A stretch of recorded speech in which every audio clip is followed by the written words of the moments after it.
What's going on, guys? Welcome back to the channel. So this was requested. I threw this out there in a live stream the other day, and it seemed for a pretty decent topic. So if you were to take your feelings out of it and just look at impact, if nothing else on you personally, if you're a fan of blue fragrances, what's your Mount Rushmore when it comes to blue fragrances?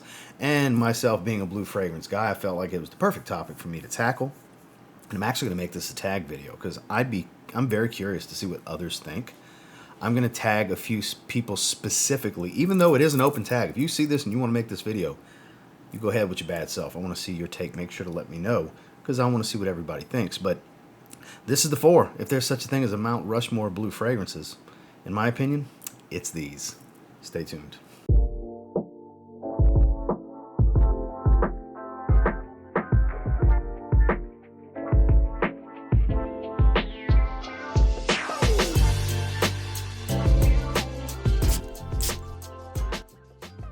So I base this off of 3 being pivotal and to have the most meaning across the genre, from an evolutionary standpoint, and of course the impact it's had on me personally, as well as the 4th one just being a personal choice. You know what I mean? Not necessarily impact for the culture and the genre specifically, but just a personal choice of just, I love this blue fragrance, basically. So the first one I think we have to look at really set us down the path for these, because some may argue, well, that's not blue. Well, just because you don't see the color blue on the bottle of the packaging doesn't mean it's not blue. So let's define blue before we jump into it. So typically that's going to be more synthetic, typically fresh aquatics, which can lean to light blue when they're very fresh, kind of a subcategory to the category, but overall very mass appealing, crowd pleasing, fresh fragrances for the most part. Sometimes they can be sweet, sometimes they can be more woody, sometimes they have smoky nuances, but typically they're heavy on synthetics like cologne, ambroxan, synthetic ambergris, things like that. And one that kind of has a lot of that going on, I think Acqua di Gio from Giorgio Armani belongs on the Mount Rushmore and needs to be the topic of conversation, because this sent us down the path of what became kind of the copycat style. Now, don't get me wrong, the 90s was full of them. CK1, you had Issey Miyake, L'Odyssey Pour Homme. There was so many that fell into this. Tommy by Tommy Hilfiger. They had a variety that were competing with this because this was the king of the 90s. This is the most sold men's fragrance of all time, to my knowledge, and still sells like crazy to this day because guys are just hooked on it, because even now, my wife still thinks this is one of the best smelling fragrances ever. And it's hard to knock it. I love all of its flankers, its successors that have come out since, more than this, but I have respect for Acqua di Gio. So this is fresh greens, a little aquatic and fresh, easy to like, crazy, crowd-pleasing, mass appealing. This kind of spawned the enhancement of the genre, which a few of these spawned because of this fragrance we're about to talk next. That's why we're going from an evolutionary standpoint, because the 90s was very impactful for men's fragrances and the blue fragrance subgenre as a whole, because it's not a technical genre of fragrance. It's not an olfactive profile, a color typically, which green is an accord, believe it or not, but blue is not an accord. So it's kind of a made-up subgenre that we as enthusiasts have created. And this is kind of the poster child for it, because in itself, in its own line, it spawned fragrances that you would consider to be much bluer by our own Urban Dictionary slang term of what a blue fragrance is than this fragrance. But this DNA is very cultured when it comes to mass appealing, so those that hate mass appealing fragrances can kind of blame this one. Don't get me wrong, they had crowd-pleasing fragrances before this. This isn't the beginning of the story. This is just the most impactful in the evolution of the story. So one that has to go on the Mount Rushmore for me, absolutely, is Acqua di Gio, the Eau de Toilette, the original, Pour Homme, from Giorgio Armani. So next, we're turn of the century in the early 2000s, and the success of Acqua di Gio really spawned Ralph Lauren to want to get a taste of that, because they had their Polo Sport, don't get me wrong.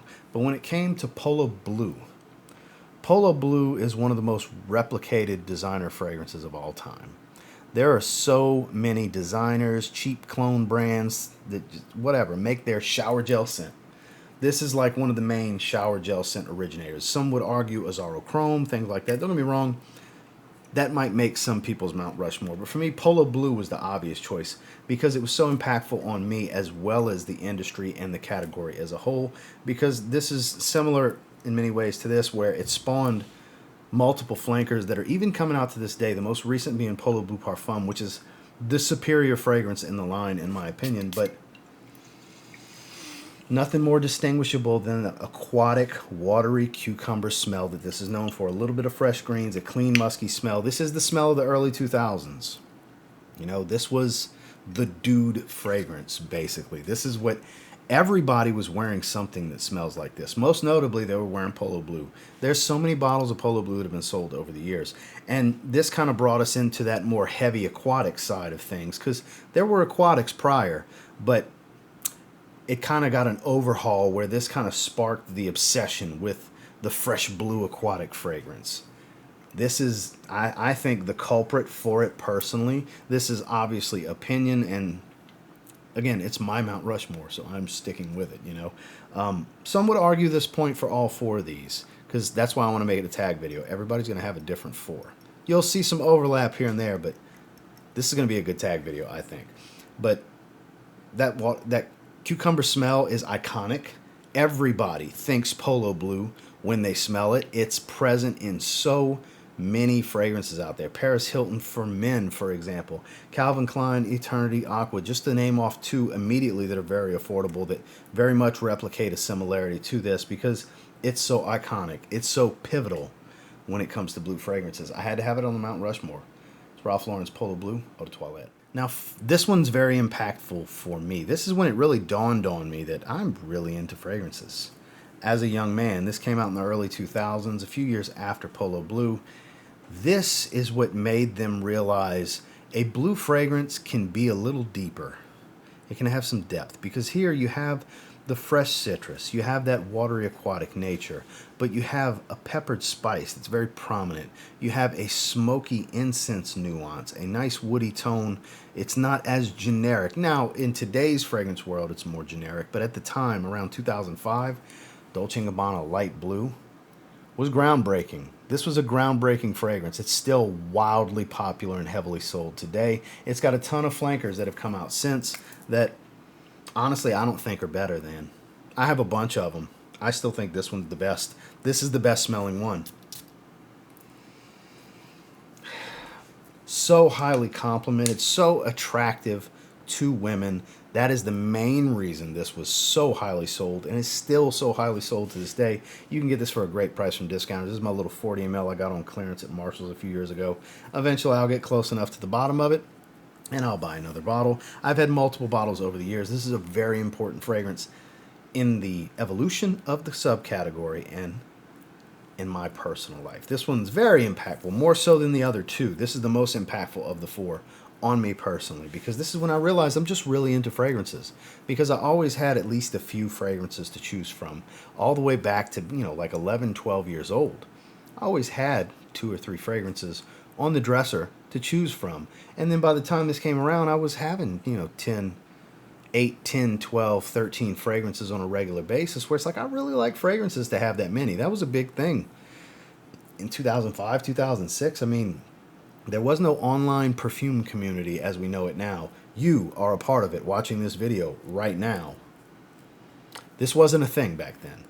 It was a more to yourself kind of hobby and or obsession in many ways, because I love to smell good. I love to smell a variety of things. But one thing that's never changed, that has not changed in 18 years of the recording of this, is how good I think this smells. This is timeless to me. One of the greatest fragrance DNAs to ever come out. It's a flanker of Dolce & Gabbana Pour Homme, which was a timeless, is still a timeless, versatile, everyday masculine fragrance. Aromatic, beautiful, classy, barbershop type of fragrance with a little bit of tobacco. This smells nothing like it. And it was so good, it spawned its own fragrance line with being a flanker that has flankers. Some lines get it like that, a flanker to the flanker. Acqua di Gio has a few flankers to the flankers. Absolute instinct. Profondo lights. You get the idea. But this one, super important. It had to be here. I could have saved it for last. I could have started the video with it, because for me, it's the number one. It's Dolce & Gabbana Light Bleu Pour Homme. Number 4, like I said, the first 3 were pivotal. I think in the evolution as well as having impact on me personally along my fragrance journey. But for this one, I just think it's the best blue fragrance. At the recording of this, it still hasn't been topped, in my opinion. It's Bleu de Chanel Parfum. And some of you are like, oh my God, I can't believe you didn't put Salvatore Ferragamo Acqua di Bleu on your Mount Rushmore. Okay, personally, it's amazing. Impactfully across the genre, can't touch this. Just can't. This has demonstrated what a higher oil concentration can be in the genre, in the blue fragrance subcategory. Warm, almost resinous-like, woodsy, classy. A blue fragrance with class and elegance, a maturity to the profile, because most blue fragrances are touted as more juvenile, fresh, playful, just easygoing, whereas this is rich, warm woods, like I said, almost a resinous feel, while still having that citrus tone, but would go great with a suit and tie. Works year-round. It's long-lasting, but it's not loud. It's not in your face. It's not a look-at-me kind of fragrance. It leaves room for discovery. This is the king of the blue fragrance mountain, in my opinion, which is why I clamor for Chanel to give me Bleu de Chanel Elixir, because I know it would be the best designer fragrance with the word elixir in the name. Because in my opinion, this is the best blue fragrance, let alone the best designer with Parfum in the name. Double whammy on what I think it's the best of. Now, this is all personal opinion. Again, I can't wait to see who does what. I think this will be some overlap on other people doing the Mount Rushmore for blues, because this is so well received. This is the enthusiast's favorite blue fragrance. It's too good to not have a seat at the table if there's only 4 chairs at the table for blue fragrances. In my opinion, Bleu de Chanel deserves one maybe more than any of the rest, because currently on the market, in my opinion, it is the best blue fragrance. That's my Mount Rushmore of blue fragrances. So outside of Acqua di Bleu, I can't imagine too much surprise here for you guys, because again, I love that fragrance.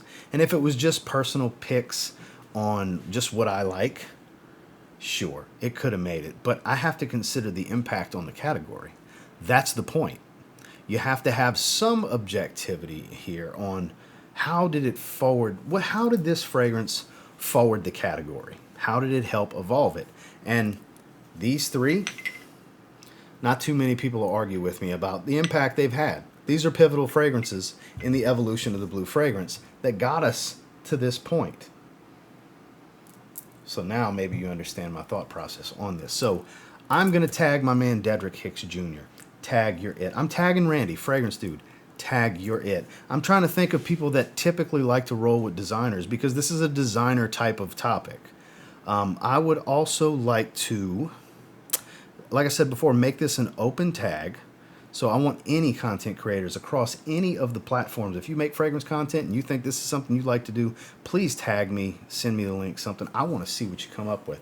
I want to see what overlap we have from mine, because mine being the original video in this tag, and just see what everybody thinks, because there's really no wrong answer, because there's personal. Because I would like to see stuff like this, like what means something to you, but also was pivotal in the evolution of the blue fragrance. And then give me one like this is just, I don't care, I just love this one, because that's basically what this is, but it still has impact.